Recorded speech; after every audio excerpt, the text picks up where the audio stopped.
Boa noite com Jesus Cristo, preciosos irmãos.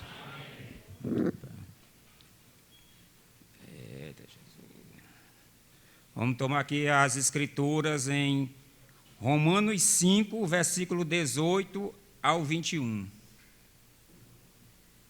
Pois assim como por uma só ofensa veio o juízo sobre todos os homens para a condenação, assim também por um só ato de justiça veio a graça sobre todos os homens para a justificação da vida. Porque como pela desobediência de um só homem, muitos foram feitos pecadores, pela obediência de um, muitos serão feitos justos. Veio, porém, a lei para a ofensa, para que a ofensa abundasse, mas onde abundou o pecado, superabundou a graça. Porque assim como o pecado reinou na morte, também a graça reinasse pela justiça para a vida eterna por Jesus Cristo, nosso Senhor. E vamos ler também aqui alguns parágrafos da mensagem Cristo é o mistério de Deus revelado, aonde o irmão Brana fala exatamente sobre isso, que Deus deixou o homem sob livre atuação moral para que caísse, para que ele pudesse manifestar o seu atributo de Salvador. Agora notem novamente, qual é o tríplice propósito? Manifestar-se em Jesus Cristo, para entrar no corpo, pois Jesus Cristo, para ter as preeminências, para, a irmã Bruna bota entre parênteses, o quê? Restaurar de novo o Éden, trazer de volta aquilo que se perdeu. Essa foi a única coisa fora de ordem. Todo o resto de suas coisas estavam em ordem.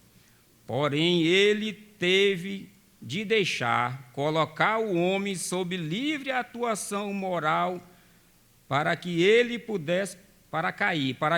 pudesse ser um salvador, para manifestar o que estava nele. Veja, seu atributo de salvador. Algo tinha que se perder. E lembrando-me do irmão que me falou hoje de manhã, que ele pegou lá em São Gonçalo, que Deus sabia onde é que ia dar.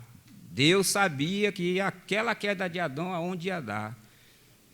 Deus, ele sabia de cada um de nós.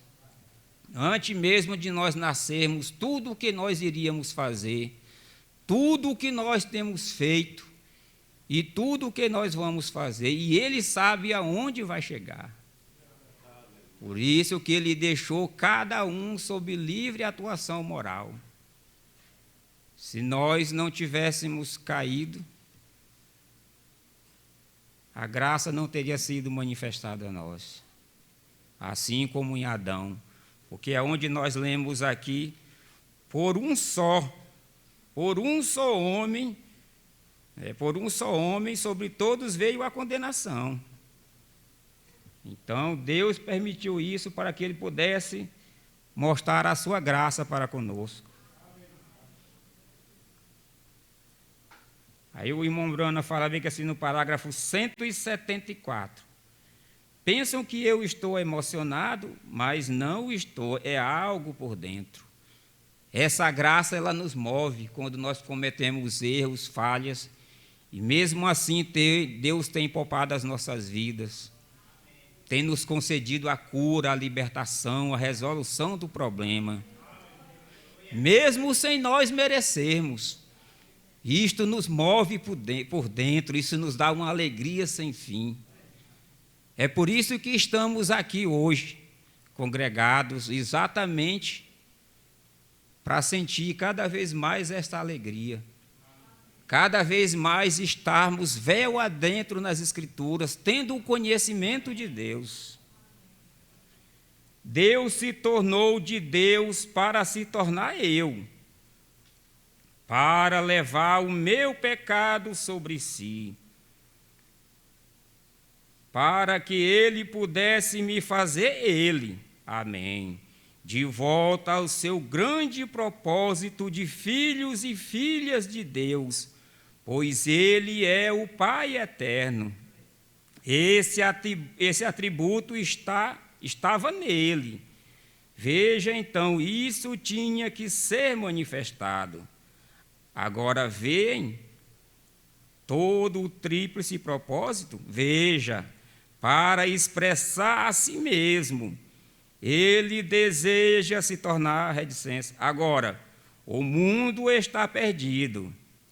Agora ele tem que se expressar num homem para se tornar um salvador através da reconciliação de seu sangue, de sua cruz.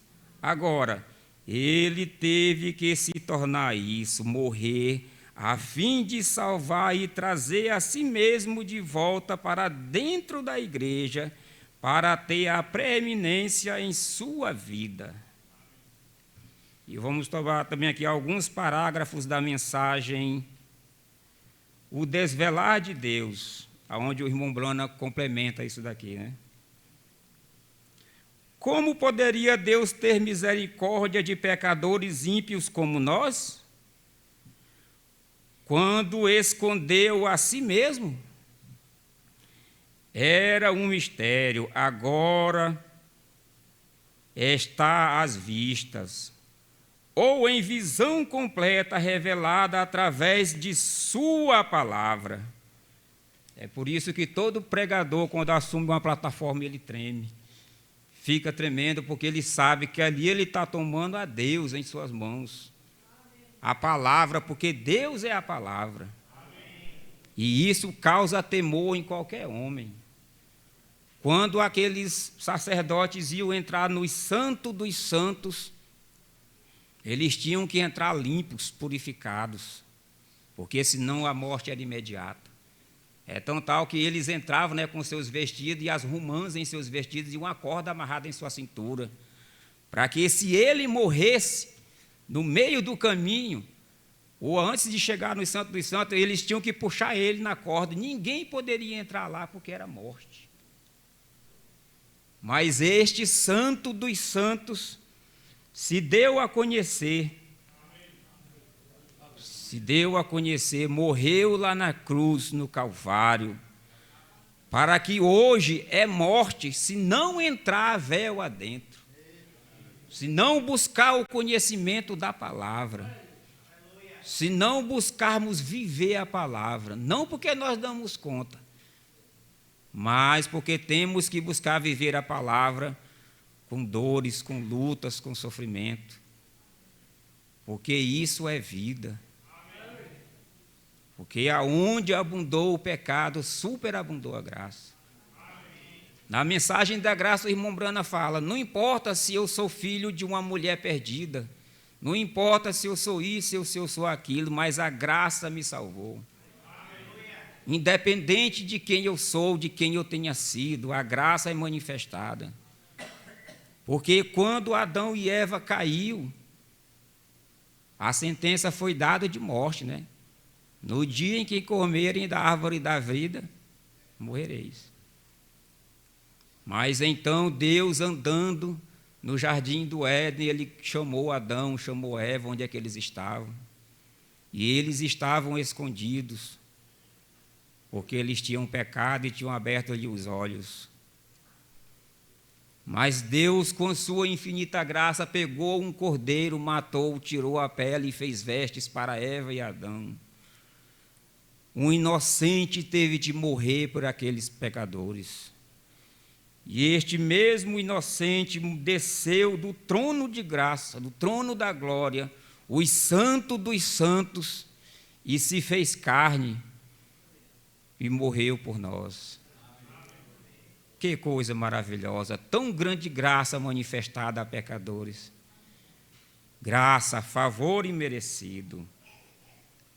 Vamos continuar na leitura aqui. Agora, está às vistas, em visão completa, revelado através de sua palavra. Sempre é a palavra, constantemente. E isto é Deus, a palavra que abre isto. Se aquelas pessoas tivessem conhecido a palavra de Deus naquele dia, quando Jesus morreu, eles teriam visto o lugar de misericórdia, eles teriam visto quem ele era. Quem era aquele homem? Por que o véu rasgou? Recordem, era morte entrar ali, ninguém podia ver aquilo. Moisés o viu como a forma, aquilo foi uma volta rápida, as costas de um homem. Bem, aqui está isso, uma costa sangrenta. O mesmo homem. O que era aquilo? Deus queria lhes mostrar o lugar de misericórdia. Deus queria lhe mostrar quem era ele. Então, o véu no templo, pela mão de Deus lá de cima, foi rasgado de cima para baixo e mostrou a Deus em uma visão clara. Era Jesus Cristo, de pendurado na cruz, o lugar de misericórdia. E o que era aquilo? As pessoas eram muito cegas para não verem aquilo. Que coisa maravilhosa. Antes daquele sacrifício, era a morte entrar véu adentro. Mas quando o Cordeiro morreu e o véu do templo foi rasgado, a glória da Shekinah se fez conhecer. E aquela prostituta que foi pega em pleno ato de adultério, será que ela podia ter entrado nos Santos dos Santos? Não poderia entrar porque ela morreria. Mas quando a glória da Shekinah se deu a conhecer, levaram ela até o doador da vida. Até aquele Deus todo-poderoso, velado em carne humana, e ele concedeu a ela o perdão dos seus pecados. Ele poderia ter matado ela, o único que poderia ter feito aquilo. Mas ele concedeu a ela graça, vida eterna. Disse: mulher, vai e não peques mais, para que coisa pior não te aconteça, não te ocorra. E aquela mulher prostituta no poço em Samaria, que já tinha vivido com 5, e o que estava agora não era dela. E ele não veio para condená-la, ele mostrou a ela que ele era o Deus da vida. E ela pôde ver por revelação que aquele era o Deus todo-poderoso, velado em carne humana, quando ele disse para ela o que ela tinha feito. E ela disse: vejo que tu és profeta. E ela saiu correndo até a cidade, nem sequer se importou com a sua condição moral perante a sociedade. Ela saiu correndo a testificar do que ela tinha visto. Ela viu o grande rei, o poderoso Deus velado em carne humana. E aquele ladrão, na cruz, de pendurado por suas próprias obras, ele não estava pagando pelas obras de ninguém, ele estava pagando pelas suas. Mas no último instante de vida dele, ele pôde ver o poderoso Deus velado em carne humana. É tão tal que ele disse: Senhor, lembra-te de mim quando entrares no teu reino. E aquele doador de vida, como nós acabamos de ler, o El Shaddai, o Todo-Poderoso, o grande Eu Sou, disse: ainda hoje estarás comigo no paraíso. E me faz lembrar também de uns parágrafos da mensagem de irmão Bana, que o irmão Bana fala sobre uma criança quando vai mamar no seio de sua mãe. Quando ela está doente, inquieta, chorando muito, aí a própria mãe, pelo um dom de Deus, pela natureza divina, sabe que a criança precisa mamar, para se alimentar daquele leite. E então toda a dor que ela está sentindo, todo o mal-estar passa naquela hora, porque ali é vida. E eu estava me lembrando também de um vídeo que eu vi na internet, explicando sobre as glândulas mamárias, né? Que é tão interessante que ali são pequenas glândulas cheias de sangue, né? E a criança suga, no momento em que ela suga, o sangue entra naquelas glândulas e elas se transformam em leite. Mas como é que pode? Será que o homem pode fazer isso? Se a gente for analisar uma gota de sangue e uma gota de leite, será que é a mesma composição? Como é que se transforma de sangue em leite?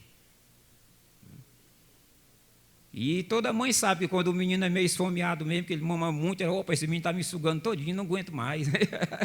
É porque está doando vida. E o El Shaddai é o doador de vida, é aquele que tem seios. É aquele que nos dá a vida através de sua palavra. É o poderoso Deus desvelado perante nós. E somente com ele é que podemos ter vida. E vida eterna. Que Deus vos abençoe, os irmãos, no nome do Senhor Jesus Cristo.